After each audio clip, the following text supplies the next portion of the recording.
masaya ang atmosfera at ito'y para sa kasiyahan at pagdiriwa. Oo, halos pareho ang mensahe ng mga politiko at dumalo sa parada ngayon.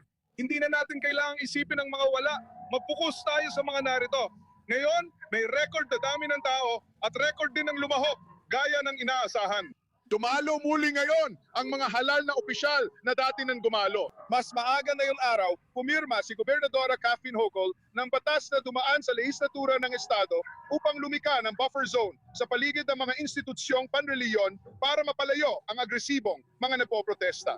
Kahit ang mga politikong kritikal sa gobyerno ng Israel, gaya ni Senate Minority Leader Chuck Schumer at si Jerry Nadler, ang pinaka-veterano ng Jewish caucus sa House of Representatives ay narito rin na yon. Hindi man sila nagtagal, nagpakita pa rin sila at nagbigay ng positibong pahayag tungkol sa parada, sa komunidad ng mga Hudyo at sa komunidad dito na sumusuporta sa Israel.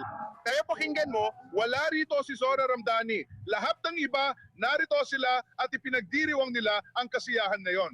Hindi lang ang komunidad ng mga Hudyo na pro-Israel ang narito, pati na rin ang mga Kristiyanong Zionista na palaging naririto. May delegasyon ng mga Muslim sa unang pagkakataon at delegasyon ng Druze na pinamunuan ni dating Israeli Communications Minister Yuval Rivlin na nakausap namin bago ang parada na yon. Pakinggan natin siya at ang delegasyon niya. Pumunta kami bilang isang lobby ng Druze Nation Global sa Amerika at sa buong mundo para sabihin ang isang bagay.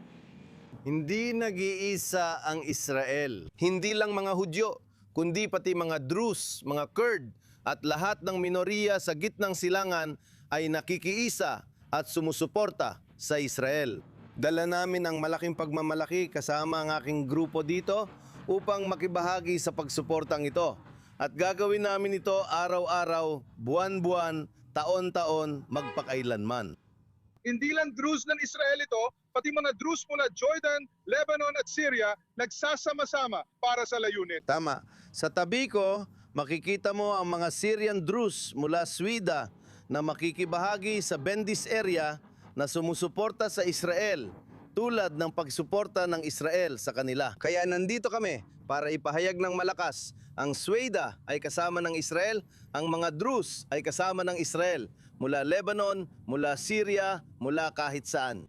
At kahit ang alkalde ng New York ay hindi kayang baguhin ang ugnayang ito. Mas mabuti ang Israel kaysa sa lahat ng sinungaling na sinasabi ng alkalde ng New York laban sa Israel.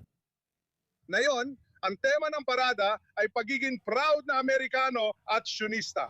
Kaya maraming bandila ng Amerika dito at madalas din itong makita sa mga pro-Israel na rally. Nakausap namin ngayong araw si Danny Danon, Ambassador ng Israel sa UN, at si Herbert Black ng American Zionist Movement.